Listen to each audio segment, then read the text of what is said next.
Okay so students अस्सलाम वालेकुम। इससे पहले वाली वीडियो में हमने डिस्कस किया कि पूरा पाथवे उसका ट्रिक थी हमारे पास गाइस एला पबजी यूसी। गाइस एला पबजी हमें यूसी दो परात हीम सिंथेसिस, तो हमने सारा स्टेप समझा था।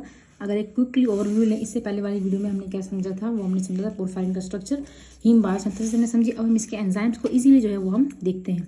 देखो हमारे पास हमने कहा था सक्सिनाइल को ए है, गाइस से आया एंड देन सक्सिनाइल को ए और ग्लाइसिन आपस में मिला, ठीक है गाइस। एंड देन इन दोनों ने एला बनाया। एला क्या है? Amino levulinic acid. मैंने बताया था लेवलिनिक एसिड कैसे आया, अमाइनो एसिड, सोचो अमाइनो है, लेवलिनिक एसिड क्या बन गया, ये एल और एन, ये बन गया हमारे पास amino levulinic acid. Amino levulinic acid convert जाता है हमारे पास कहाँ पर, साइटोसोल के अंदर। ये माइटोकॉन्ड्रिया है। साइटोसोल के अंदर जाने के बाद क्या होता है, एला कन्वर्ट होता है हमारा पबजी के अंदर। पबजी हमारे पास क्या है, पोर्फोबिलिनोजिन।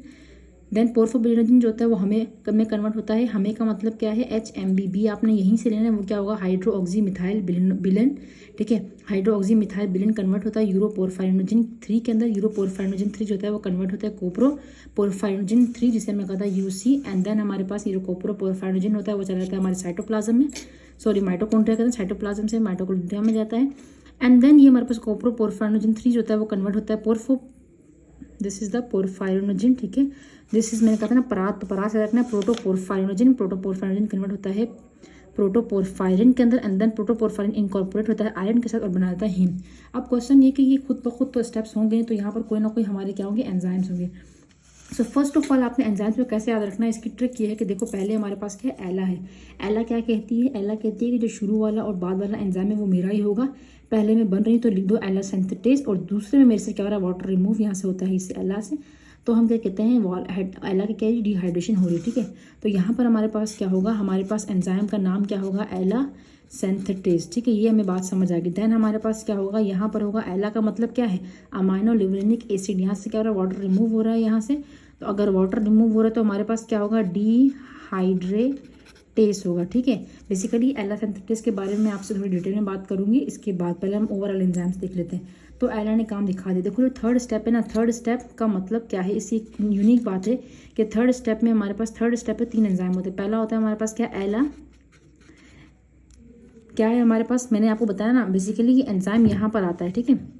अब देखो ये हमारे पास क्या हो, ये फर्स्ट स्टेप हो गया, सॉरी ये हमारे पास फर्स्ट स्टेप हो गया। यहाँ पर एला जो है पबजी में कन्वर्ट हो रहा है विद द हेल्प ऑफ ये वाला एंजाइम। कौन सा होगा, एला के अंदर से वाटर रिमूव होता है, तो ये होता है हमारे पास एला डिहाइड्रेटेस। जैसे ही इसमें से वाटर रिमूव हो गया बन गया पबजी, यानी कि पोर्फोबिलिनोजिन बन गया।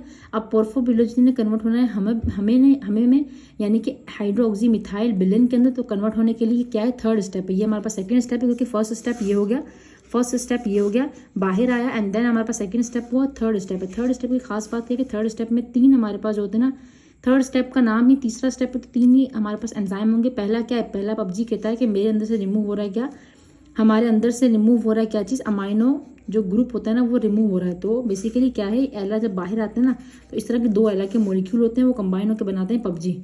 जब पबजी के हमारे पास बेसिकली पबजी एक पायरोल रिंग होती है, जब 4 हमारे पास पबजी मिलती है तो हमारे पास क्या बनता है, यूरोपोरफायरिनोजिन बनता है। जब 4 पबजी मिलेंगे तभी हाइड्रोक्सी मिथाइल बिलिन बनेगा, ठीक है। जब 4 पबजी, देखो मैं यहाँ पर दोबारा लिखती हूँ, यहाँ पर हम सही से सीक्वेंशियल वाइज लिखते हैं, ठीक है। ये इससे पहले वाला हमने स्ट्रक्चर समझा था। अब यहाँ पर क्या है, हम लोग इसे अच्छे से ड्रॉ करते हैं। तो पहले हमारे पास क्या था, मैंने कहा कि हमारे पास एक ग्लाइसिन था, ग्लाइसिन कंबाइन हो रहा है किसके साथ, सक्सिनाइल को ए के साथ। दोनों मिलकर क्या बना रहे हैं, दोनों मिलकर हमारे पास क्या बना रहे हैं, यहाँ पर ये बना रहे होते हैं हमारा एला, ठीक है। एला से हमारे पास एला, फिर हमारे पास किस में कन्वर्ट हो रहा है, पबजी के अंदर। पबजी से हमारे पास क्या आ रहा है, पबजी से हमारे पास आ रहा है हमें, यानी कि यहाँ पर बी आ जाएगा, यानी कि हाइड्रोक्सी मिथाइल बिलिन। हमें से क्या बन रहा है, मैंने कहा था ना यूसी, यू का मतलब क्या है, यूरोपोरफायरिनोजिन। देन हमारे पास क्या बन जाएगा, यहाँ पर यूसी से क्या होगा, ये हो जाएगा हमारे पास कोप्रोपोरफायरिनोजिन, ठीक है। तो ये हमारे पास क्या कोप्रोपोरफायरिनोजिन होगा, यहाँ पर कोप्रोपोरफायरिनोजिन होगा, ठीक है। देन हमारे पास क्या है, लेकिन ये कौन सा है हमारे पास, ये टाइप 3 का है, ये बिट 3 हमने इसके बारे में मुकम्मल डिस्कस किया था। कोप्रोपोरफायरिनोजिन किस में कन्वर्ट होगा, मैंने कहा यूसी, 2 परात का मतलब क्या है, प्रोटो। देखो यहाँ पर आपने एक बात याद रखनी है कि प्रोटोपोरफायरिन होता है, क्या होता है हमारे पास, 2 परात है ना, तो परात से आ गया प्रोटो। अब यहाँ पर क्या है, प्रोटो के बाद हमारे पास क्या वर्ड आ रहा है, प्रोटो के बाद होगा पोरफायरिन, क्या होगा, प्रोटोपोरफायरिन 9 होता है, इससे बनता है। लेकिन ये कौन सा है, जिन है, अभी भी क्या है हमारे पास, जिन है। जिनका मतलब प्रोड्यूस करने वाला। हमें चाहिए क्या होता है, हमें चाहिए होता है क्या, प्रोटोपोरफायरिन। तो ये बन गया प्रोटोपोरफायरिन, क्या बन गया हमारे पास 9। इसमें आएगा आयरन आकर अटैच होगा, जैसे ही इसमें आकर आयरन अटैच होगा तो हमारे पास क्या होगा, ये बन जाएगा हमारे पास हीम। अब ये पहले हम बात कर चुके हैं। एंजाइम के नाम को याद रखने के लिए आपने क्या याद रखना है, एंजाइम के नाम के लिए पहला तो एलानिका में बन रहा हूँ तो मेरा नाम दे दो क्या, एला सिंथेटेस। दूसरा एलानिका मेरे अंदर से वाटर रिमूव हो रहा है तो मुझे क्या कह दो, मुझे कह दो इसका नाम कह दो एला डिहाइड्रेटेस। थर्ड स्टेप के 3 नाम होते हैं, एक इसमें से हमारे पास क्या होता है, बेसिकली ये 2 मिलते हैं और ये 4 मिलते हैं ना। 4 पीबीजी के मॉलिक्यूल इस तरह पायरोल रिंग मिलती हैं तभी जाकर तो बन रहा होता है ना हमारे पास ये एक पूरा का पूरा पायरोल रिंग का जो स्ट्रक्चर बनता है, इस तरह 4 जो रिंग्स होती है हमारे पास, ठीक है। अब क्या है बेसिकली यहाँ पर जो एंजाइम है, थर्ड स्टेप में 3 ही एंजाइम होते हैं। एक होता है पबजी, होता है ना 4, इसमें से रिलीज होता है अमाइनो ग्रुप, तो इसका नाम क्या होगा, पबजी यानी कि पोर्फोबिलिनोजिन। क्या होगा इसके अंदर से होगा, ये होगा हमारे पास डी अमाइनेज, क्योंकि इसके अंदर से क्या रिमूव हो रहा है, अमाइनो ग्रुप। देन हमारे पास यहाँ करिए हमें जो है बन रहा है यानी कि हाइड्रोक्सी मिथाइल बिलिन बन रहा है तो हम कहते हैं HMB सिंथेटेस। लेकिन आपने एक बात याद रखनी, क्या, ये तो सिंथेटेस हो गया। एक और बात होती है हमारे पास, यहाँ पर एक एंजाइम होता है जिसे हम क्या कहते हैं, इसे हम कहते हैं यूरोपोरफायरिनोजिन 1, क्या है, टाइप 1। ये नाम याद रखना, ठीक है, ये इंपॉर्टेंट है। तो ये हमारे पास क्या हो गए, 3 एंजाइम्स हो गए। थर्ड स्टेप में 3 एंजाइम्स होते हैं। देन हमें हाइड्रोक्सी मिथाइल बिलिन कन्वर्ट होता है यूरोपोरफायरिनोजिन के अंदर, 3 के अंदर कैसे कन्वर्ट होता है, यूरोपोरफायरिनोजिन 3 कहता है कि अब तुमने क्या करना है, मेरे 2 एंजाइम लेने, क्या क्या करना है, यूरोपोरफायरिनोजिन पहले तो मैं बन रहा हूँ तो मुझे कह दो क्या, सिंथेटेस। और दूसरी बात क्या है यहाँ पर, दूसरी बात हमारे पास ये कि ये कहता है मेरे अंदर से क्या रिमूव हो रहा है, कार्बन डाइऑक्साइड रिमूव हो रहा है तो मुझे क्या कह दो, मुझे कह दो यूरोपोरफायरिनोजिन डी कार्बोऑक्सीलेस, ठीक है। अब ये क्या होता है, कोप्रोपोरफायरिनोजिन जाता है हमारे माइटोकॉन्ड्रिया में। अब नॉर्मल एंजाइम जो जो जो पहले होगा ना हमारे पास सबस्ट्रेट होगा उसका नाम आएगा।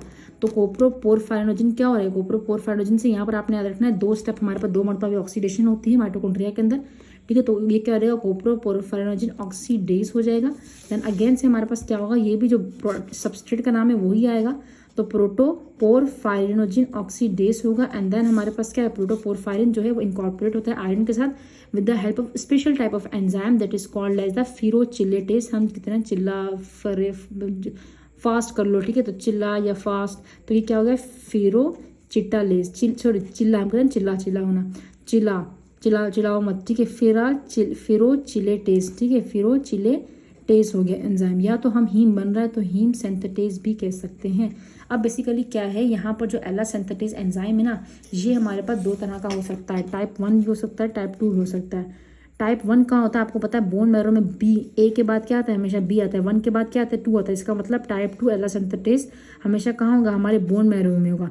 जबकि जो टाइप 1 होता है, मैंने कहा था ना 2 साइड्स होती हैं, एक बोन मैरो होता है, हम इसे पहले वाली वीडियो में डिस्कस कर चुके हैं कि सॉरी हमारे पास क्या है, यहाँ पर सिंथेसिस कहाँ होती है, बोन मैरो के अंदर होती है।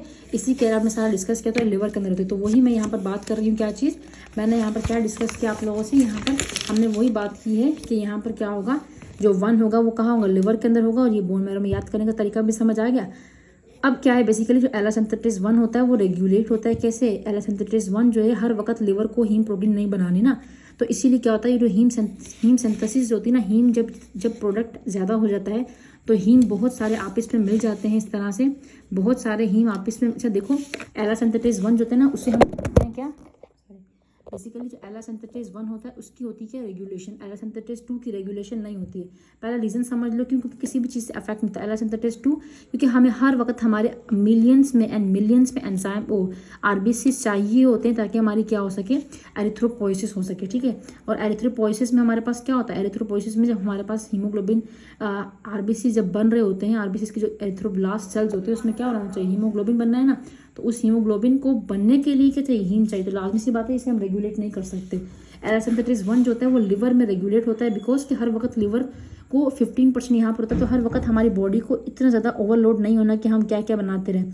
इसी वजह से इसके अंदर क्या होता है, मिलियंस में तो नहीं चाहिए ना, थाउजेंड्स में चाहिए होंगे जब ज़रूरत हो, तो इसी वजह से ये रेगुलेट होता है। कैसे रेगुलेट होता है, अब फॉर एग्जांपल ये लिवर है, लिवर में ये प्रोसेस हो रहा है, उसके हेपेटोसाइट सेल है और उसमें माइटोकॉन्ड्रिया है। माइटोकॉन्ड्रिया में क्या हो रहा है, माइटोकॉन्ड्रिया में हमारे पास जाकर हीम बन रहा है, ये हीम बना, ये हमारे पास एंजाइम है।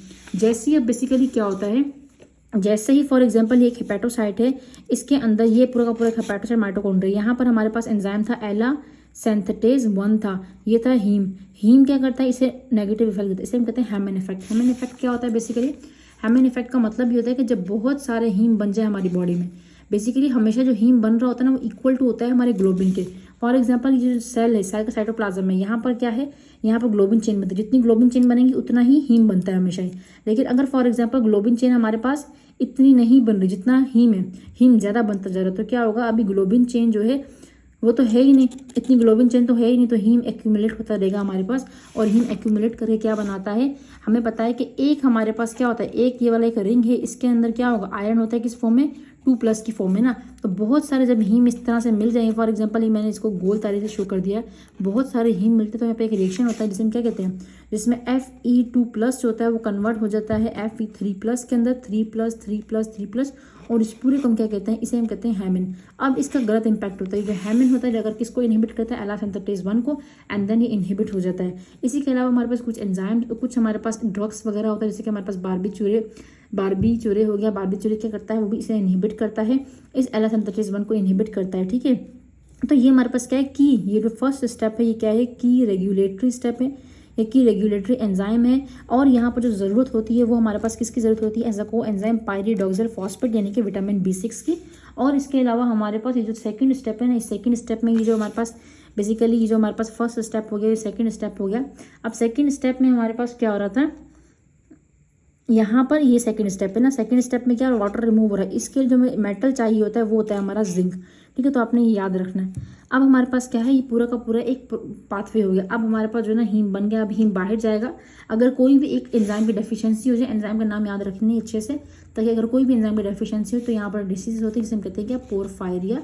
पोरफायरिया इज नथिंग, जब हमारे पास क्या होगा, जब हमारे पास ये जो पोरफायरिन्स हैं, बेसिकली ये पोरफायरिनोजिन जो मैंने बनाया था ना, अगर इसको कुछ नहीं मिलता, यहाँ पर एक और स्टेप है हमारे पास, HMB से यूरोपोरफायरिनोजिन बनता है with the help of this enzyme. अच्छा, ये एंजाइम का नाम क्या है, UPG3 है हमारे पास, ठीक है। UPG3 सिंथेटेज है, UPG1 सिंथेटेज है, ये आपने याद रखना है। अगर हमारे पास ये एंजाइम नहीं होता तो हमारे पास ये कन्वर्ट हो सकता है यूरोपोरफायरिनोजिन 1 के अंदर, और फिर ये हमारे पास कन्वर्ट हो जाता है कोप्रोपोरफायरिनोजिन किसके अंदर, 1 के अंदर। फिर कोप्रोपोरफायरिनोजिन जो होता है वो कन्वर्ट हो सकता है किसके अंदर, कोप्रोपोरफायरिन 1 के अंदर, जबकि यूरोपोरफायरिनोजिन भी कन्वर्ट हो सकता है यूरोपोरफायरिन 1 के अंदर, ठीक है। अगर हमारे पास फॉर एग्जाम्पल ये एंजाइम नहीं है तो हमारे पास ये चीज़ें एक्यूमुलेट होना शुरू हो जाती है, तो इसी को हम पोरफायरिया कहते हैं, ठीक है। अगर आपको पोरफायरिया समझना है तो you can comment me, and इंशाल्लाह अगर मुझे मौका मिले तो मैं ज़रूर वीडियो बनाऊंगी। मिलते हैं नेक्स्ट वीडियो में, तब तक के लिए अल्लाह हाफिज़। कोई भी क्वेश्चन आप कमेंट सेक्शन में कर सकते हैं। सो ये हमारा पूरा का पूरा टॉपिक का हो गया।